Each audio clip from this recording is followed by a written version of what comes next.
Boa noite a todos. Ensaiaram. Estou a sentir aqui uma boa energia. Sejam todos muito bem-vindos. Espero que se encontrem bem. Fazendo aqui a ponte com a lição que a Rosalina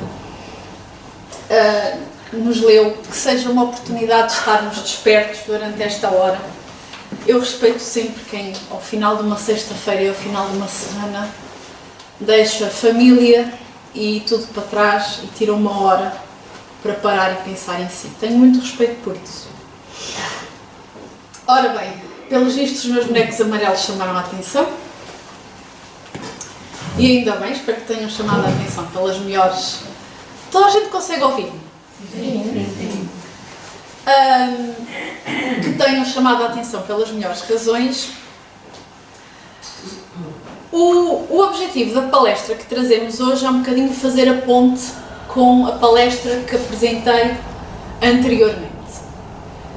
E parece um bocadinho contrassenso porque, se vocês se recordam, o tema anterior foi sobre aflições.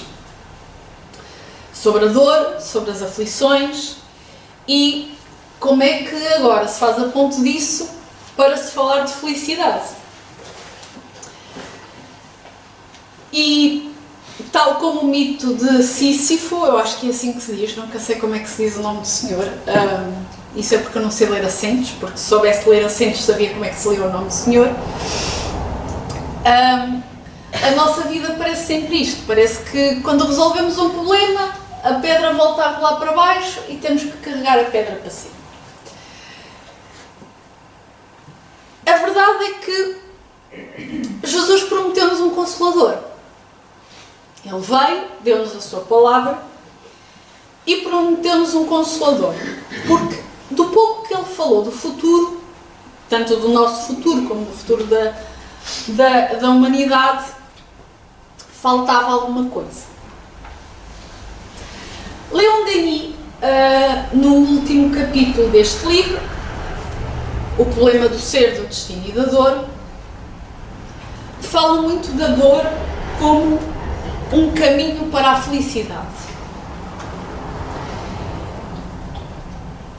E o nosso objetivo hoje é pararmos um bocadinho e refletirmos sobre felicidade e sobre estas consolações futuras, ou seja, apesar de todas as aflições que cada um de nós carrega, o que é que vem a seguir? Como é que nós podemos ser felizes? E como é que é possível ser feliz no mundo de dor?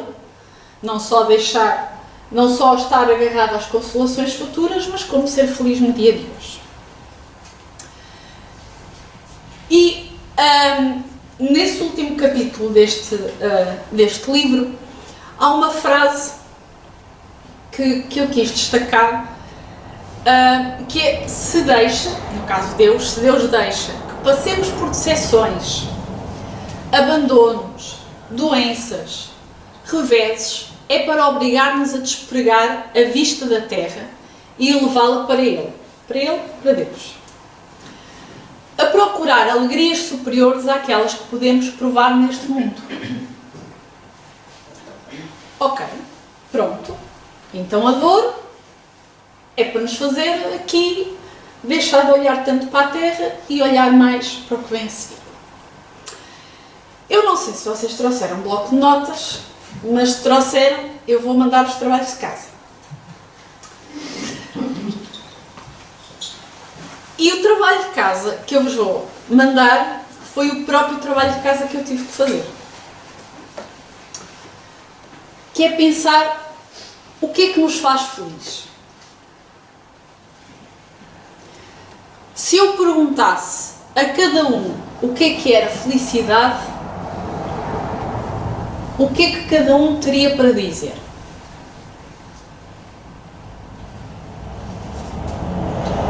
Eu estou a partir do pressuposto que todos nós temos problemas e aflições na nossa vida, mas que apesar disso não nos consideramos pessoas infelizes. Eu pelo menos assim espero, que ninguém se considere uma pessoa infeliz. E assim sendo, o que é felicidade para cada um de vocês? É trabalho de casa, porque és responder. O que é felicidade? Porque se nós pensarmos, tivermos a palestra anterior em mente, de o que são as aflições na nossa vida, será que a nossa felicidade é só a atenuação dessas aflições?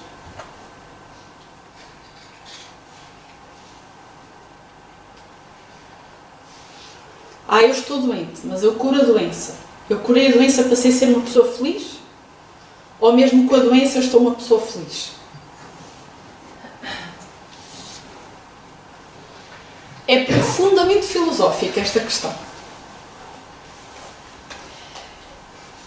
E se vocês quiserem adicionar mais um item de dificuldade ao trabalho de casa, é pensarem como o conceito de felicidade varia durante a vida. E vocês estão-se a perguntar o que é que faz uma onda mania ali projetada. Eu não sei se vocês sabem, se toda a gente aqui, juventude dos 90, alguém? Bernardo ajuda, obrigada. Era aquelas coisinhas, ou então que se punha nos degraus e elas iam caindo. Era isso e um diabo também. O nosso conceito de felicidade varia durante a vida. E porquê é que eu trouxe a onda mania? Houve um livro que eu li que nada tem a ver com a doutrina espírita que me fez um enorme desafio. Que foi entrar numa loja, daquelas lojas de coisas baratas, como nós costumamos chamar a loja do chinês, e o que é que a minha criança interior compraria com 5 euros? E a minha dificuldade foi relembrar-me o que é que fazia feliz na vida. Sou filha única de uma família de classe média, tive alguns brinquedos de marca e depois de muitas voltas, no caso era um armazém, eu tenho um armazém ao pé de casa muito grande, a criatura vem aos pulos como a onda Maria. E a onda mania que eu tinha, a casa dos meus pais é uma vivenda, tem 2 andares, portanto havia umas escadas, e eu tinha um cão pequenino, o Rex, e a minha felicidade era pôr a onda mania do topo das escadas a cair dos degraus e o cão atrás de mim a correr atrás da onda mania. Portanto, apesar de todas as bonecas de marca, de todos os brinquedos de marca que eu tive na minha infância, o meu conceito e a minha lembrança de felicidade na infância é isto. O que é que vos fazia feliz a vocês na infância? O que é que vos fazia felizes na adolescência? O que é que vos faz felizes agora e o que é que vos falta para se considerarem uma pessoa feliz?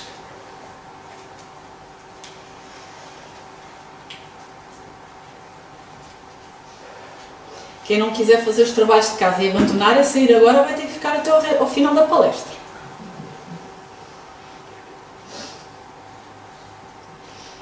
Porque, então estamos a ver, primeiro é um conceito difícil de definir. Eu tive muito problema em construir esta palestra e comentava com uma amiga durante a semana, eu nem sei por onde começo. E ela diz-me, faz o que costumas fazer, começa pelo dicionário. E eu pensei, quando eu fui ver o dicionário, não, está muito difícil definir felicidade. Cada um vai ter que fazer esse trabalho.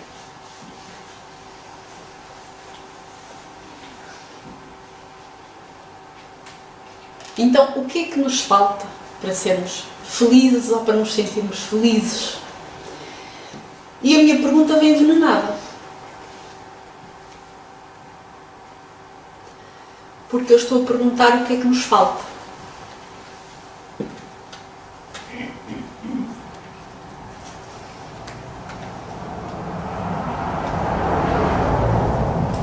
A felicidade depende realmente de uma carência?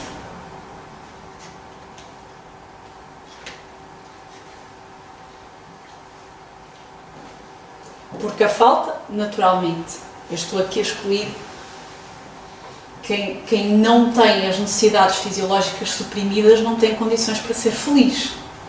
Quem tem fome, quem está a passar por dificuldades ambientais, é muito difícil pensar em felicidade quando a segurança do próprio corpo não está garantida.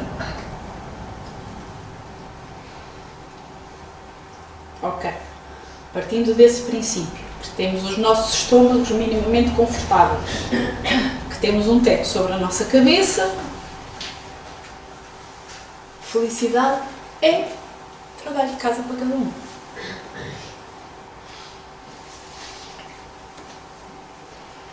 E vem a outra parte de desconstruir esta pergunta envenenada. Será que realmente nos falta alguma coisa para sermos felizes? Se eu ganhasse o Euromilhões era muito feliz. Despedia-me do meu emprego, ia com a mochila, metia cão e gatos, ia para o Japão outra vez, e vinha do Japão de volta até, tinha que voltar a fazer tudo até a Argentina.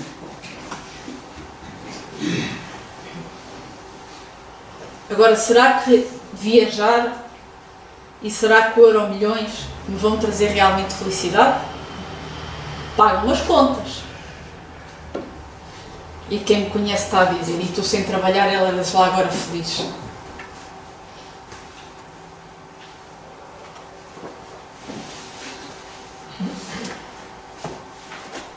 Livro dos Espíritos, questão 920.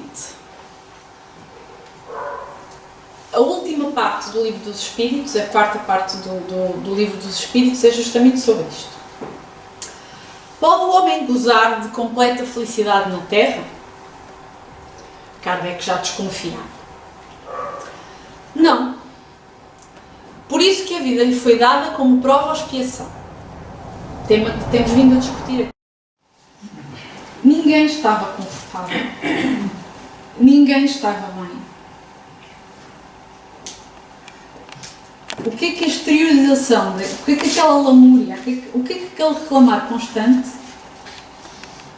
poderia beneficiar na dor que esse senhor estava a ter? Estava a afligir, era toda a gente à volta. Também eles com dores. Não sei se mais leves, se mais graves do que quem reclamava. E isto tudo é para pensarmos um bocadinho sobre o comportamento saudável que podemos adotar face aos problemas que vamos tendo. Não quer dizer que a gente não partilhe. Olha, hoje está mesmo a doer a cabeça. E alguém diz, toma um chá, olha, tens aqui um comprimido. Não quer dizer que a gente não partilhe uma dor que não tenha. Agora, se eu estiver aqui, ai, minha cabeça, ai, não posso, ai, a luz está-me a cortar os olhos. Vocês atiravam para aquela porta.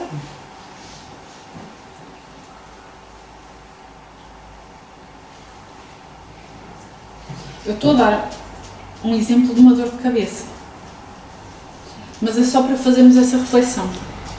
E esta questão dos desejos é também tratada, agora fazendo aqui parece que fiz assim um salto muito grande, no livro Ação e Reação. Eu não sei se aqui já leram o livro Ação e Reação, que é maravilhoso ver o que é que um obsessor faz quando nós não temos controle dos nossos desejos. Silas, que é uma das personagens do livro, ele explica que os espíritos vingadores estudam os nossos desejos descontrolados. Que todos nós temos um desejo que geralmente é ou é a cobiça, ou é a luxúria, ou é a gula. Há sempre um desejo que a gente pode nem exteriorizar, mas que está sempre aqui. E vamos emitindo uma frequência. E eles aproveitam-se desse descontrole sobre o nosso conhecimento dos nossos desejos, e quem se quer vingar de nós usa isso como ferramenta. Então, este trabalho de casa, de pensarmos sobre os nossos desejos, sobre as nossas necessidades básicas e sobre as nossas necessidades supérfluas, também é um exercício de libertação. Não só do nosso próprio pensamento, que é uma máquina constante, como de todos aqueles que vão recebendo as ondas do pensamento à nossa volta. E o conceito de carregarmos a nossa cruz, ou como na imagem do início carregamos o pedregulho, não quer dizer que nós nos temos que submeter às imposições mesquinhas de quem quer que seja. Eu vivo em casa com um indivíduo que me maltrata, isso não é suportar uma cruz, isso é ultrapassar os limites de convivência.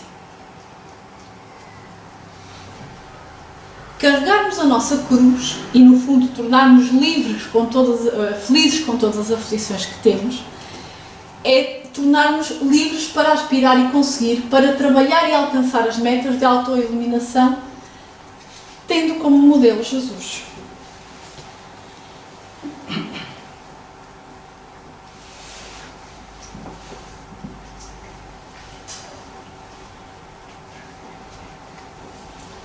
Jesus não tinha uma casa com garagem de portão automático, não tinha um carrão. A última vez que eu verifiquei, os pais dele andavam de burro. Tinha uns amigos mais ou menos de índole duvidosa. Um dos moços traiu por não sei quantos dinheiros.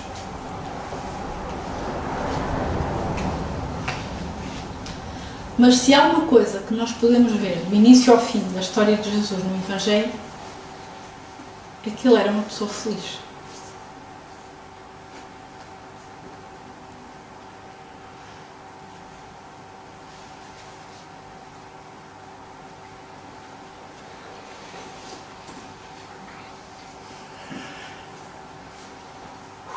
Continua a ser difícil explicar o que é felicidade.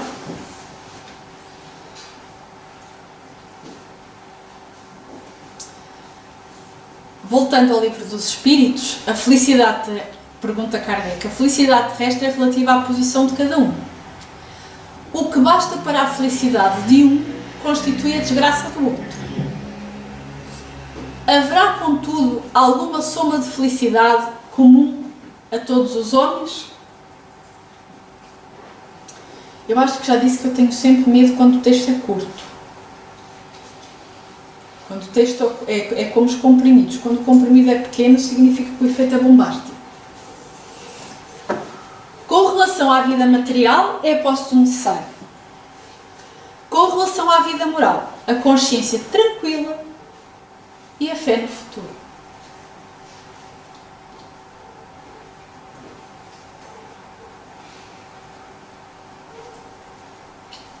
E eu a escrever isto e a lembrar-me de um episódio desta semana em que eu própria pensava: e agora? O que é que vai ser da minha vida? Face a uma situação que me aconteceu.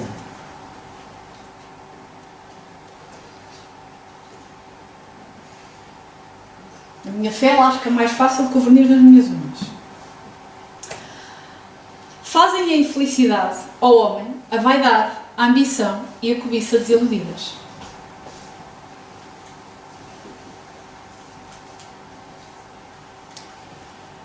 Então, qual é o programa de felicidade que nós podemos divulgar sem nos tornarmos vendedores de fantasias? Eu gosto muito desta pergunta. Principalmente estando nós na doutrina espírita, de certeza que já nos cruzamos com alguém que está à espera da varinha mágica. Então, um programa de felicidade é a educação das nossas expectativas. E que essas expectativas sejam aprender conteúdos que nos vão ajudar a amadurecer as mesmas. Como temos, por exemplo, o estudo da doutrina espírita. E não nos podíamos ir embora, estamos a falar de consolações futuras, sem passar pelo céu e o inferno. O livro, claro. Das maiores consolações que dá, é que o inferno não existe.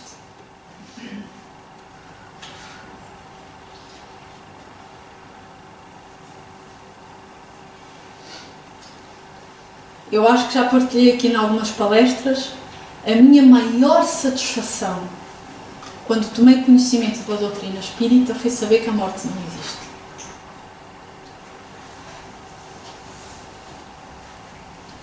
Se isso não for causa de alegria para vocês, não sei.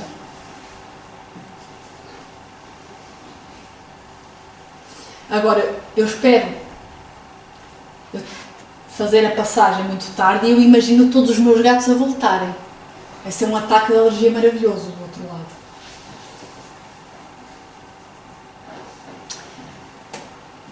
No capítulo 8 do livro Céu e Inferno, fala um bocadinho sobre as penas futuras segundo o Espiritismo. E tem um subítem que é o Código Penal da Vida Futura. Agora parece que vou ler um decreto. E o terceiro item diz-nos que a felicidade perfeita está ligada à perfeição. Isto é, à depuração completa do espírito. Toda imperfeição é ao mesmo tempo uma causa de sofrimento e de privação de prazer.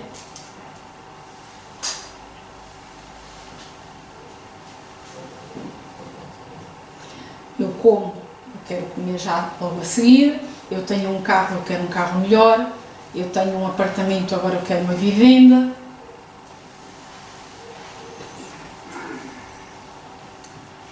Então estamos sempre em privação de prazer. Parece que voltamos ao início, sempre que chegamos com a pedra ao topo da montanha, parece que temos que carregar outra pedra para nos conseguirmos sentir felizes.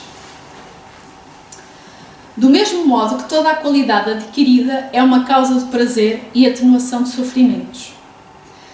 Daí resulta que a soma da felicidade e dos sofrimentos é proporcional à soma das qualidades boas ou más que o espírito possui. E como eu continuava sem conseguir definir o que é felicidade, o livro Céu e Inferno tem um item na segunda parte, que é uma compilação de comunicações que se chama Espíritos Felizes. Então, se os espíritos estão felizes, eu quero saber porque é que eles estão felizes. O que é felicidade? E se vocês observarem, quem já teve a oportunidade de ler o livro Céu e Inferno, neste capítulo dos Espíritos Felizes, há um denominador em comum entre quase todas as comunicações. Porque o mesmo espírito comunica-se várias vezes, então nós conseguimos ver a evolução do espírito no mundo espiritual. Mas quase todos eles têm uma coisa em comum. Eles não são felizes no mundo espiritual pelo aquilo que tinham. Eles são felizes no mundo espiritual pela fé que apresentam e pelo sentimento de missão cumprida. Sem se preocuparem com as coisas terrenas, apesar de apresentarem preocupação com os entes queridos. Mas a fé que eles demonstram, a tranquilidade,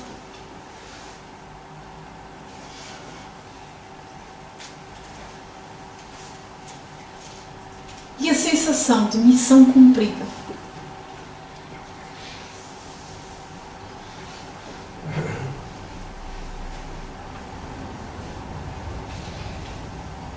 Eu fiquei com uma inveja, porque eu pensei, o que é uma missão cumprida? Depende da expectativa, não é? E dos desafios que nos foram colocados.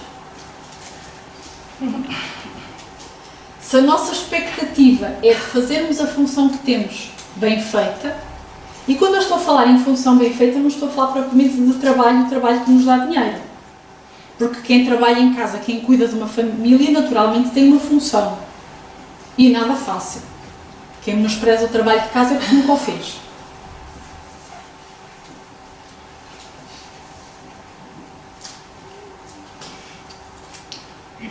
Então, a fé e a sensação de missão cumprida.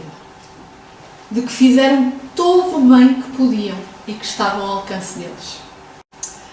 Então, eu tirei aqui um trechozinho de uma das comunicações, para não deixar isto no vazio, que é um médico de Moscou, portanto um médico russo, que está na lista Eu sei que agora parece que falar dos russos que eles são todos maus, como em todos os países há gente boa e há gente má, temos governantes com decisões infelizes. E a pergunta que fazem a este espírito é: em que consiste a vossa felicidade? Ou seja, perguntaram a este espírito, que tinha sido um médico, em que é que consiste a felicidade que ele sente. E isto é um trecho da resposta, a resposta é realmente muito longa. Isso é difícil de vos fazer compreender. A felicidade de que desfruto é um contentamento extremo de mim mesmo. Não dos meus méritos, porque isso seria orgulho, e o orgulho é próprio dos espíritos censuráveis. Mas um contentamento, por assim dizer, no amor de Deus, no reconhecimento da sua bondade finita. É a alegria profunda de ver o bem.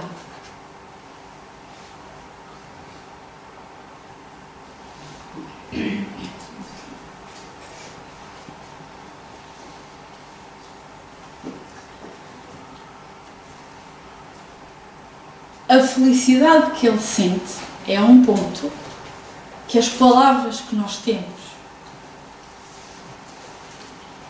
não chegam para descrever. Daí ele começar por dizer: isso é difícil de vos fazer compreender.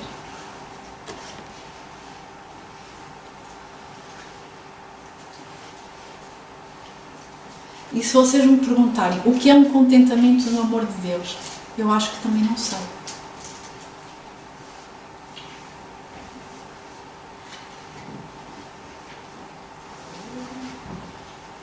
No reconhecimento da bondade infinita. É a alegria profunda de ver o bem.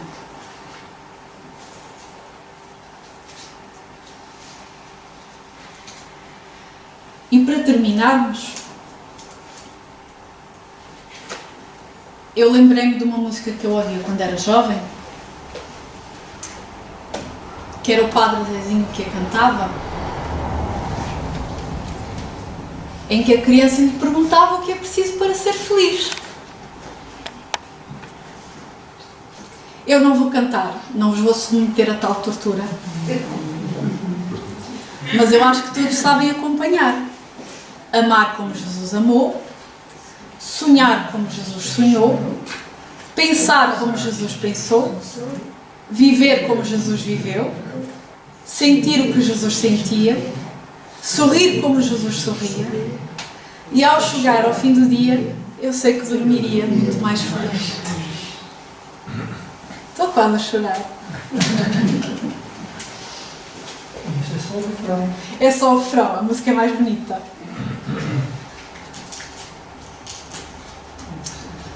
Perguntas? Onde é que queres trabalhar de casa? Não sou eu que o quero, você tem que conversar com o chefe. Eu sou uma péssima professora, eu lanço os trabalhos de casa, mas os alunos depois têm que entregar ao chefe. O chefe de departamento é que vai corrigir.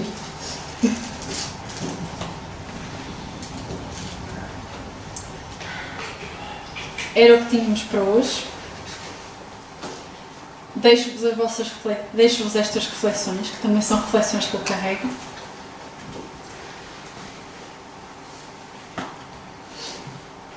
Esta foi a bibliografia, eu fui falando um bocadinho ao longo da palestra. Se não houver questões, vamos à segunda parte.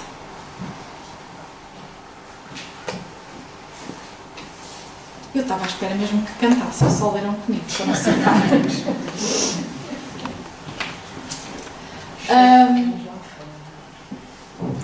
Antes da nossa prece, queria só anunciar que as nossas atividades estão todas disponíveis. Portanto, temos os trabalhos à quarta-feira, o atendimento fraterno também à quarta-feira. Ao domingo temos a evangelização infantil às 10 da manhã. E na próxima sexta-feira temos convidado, temos o nosso querido Zé Augusto. Ajudas com o título da palestra, por favor? Obrigada. Do capítulo 23 do Evangelho segundo o Espiritismo. Estranha moral, item 6. Quem colocou mãos no arado e olhou para trás?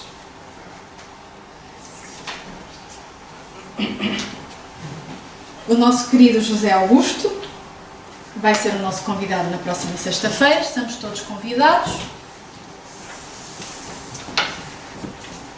E acho que não me esqueci de nenhum recado. Então vamos à nossa prece e à segunda parte dos trabalhos.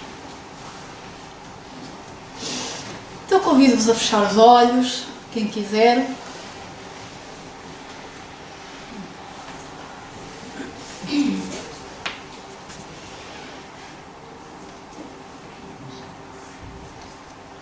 Respirarem fundo. Outra vez.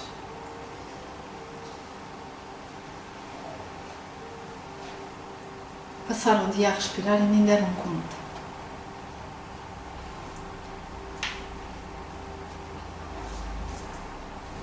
Vou-vos pedir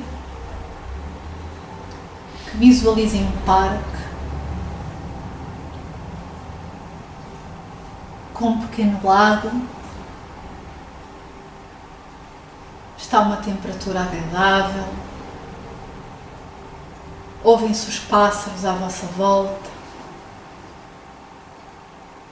Há flores tão lindas nesse parque. Cada um de nós está sentado à sombra de uma árvore. E vamos imaginar a imagem gentil do Mestre. Ele está a aproximar-se de nós e vai sentar-se ao nosso lado. Que alegria! Tão bom tê-lo aqui.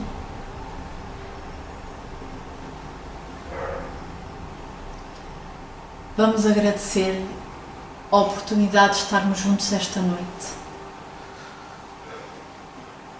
de termos tirado uma hora para pensar nos seus ensinamentos e na sua vida. Vamos agradecer-lhe todas as tribulações, todas as dores, todas as agonias, pois são elas que nos fazem reconhecer tudo de bom que vivemos esta semana. Todas as pessoas maravilhosas que estão ao nosso lado, imperfeitas, tão imperfeitas como nós, mas que se não fossem elas a nossa vida seria tão mais dura. Vamos lembrar-nos todos aqueles que sofrem, nos lares, nos asilos, nos hospitais, nas prisões, nos mais recônditos cantos do planeta, todos aqueles que têm fome e sede, todos aqueles que sofrem violência e todas as mãos que a exercem. Por todos esses queridos amigos pedimos-te, Mestre, toda a tua misericórdia. Vamos lembrar todos aqueles que choram, que sofrem, dos dois lados da vida, todos aqueles que se equivocaram, todos aqueles que estão distraídos com os encantos materiais. Vamos lembrar-te, Mestre, todos os nossos jovens que nunca ouviram falar de ti, que possam sentir o ensinamento, o toque suave dos teus ensinamentos e que possam ter a oportunidade de despertar. Pedimos-te, querido Mestre, por todos os dirigentes do planeta, que os seus corações se abram aos caminhos da verdade e que possam ter atitudes e leis mais justas. Agradecemos-te tanto a sombra das árvores, a pureza da água que bebemos, o alimento que nos sacia a fome, o tecido que nos cobre o corpo, o telhado que nos dá proteção e todos aqueles que nos emprestaste como família. Muito, muito obrigada pelas oportunidades de trabalho e por todos aqueles que nós consideramos difíceis que nos mostra quem somos. Mestre, antes de ires, que nos dês força e coragem para que durante a próxima semana possamos ser instrumentos da tua fé. Que dos dois lados da vida continuemos em clima de paz e tranquilidade e que durante o passe recebemos de acordo com as nossas necessidades. Obrigado, Mestre, e todos os benfeitores espirituais. Que assim seja.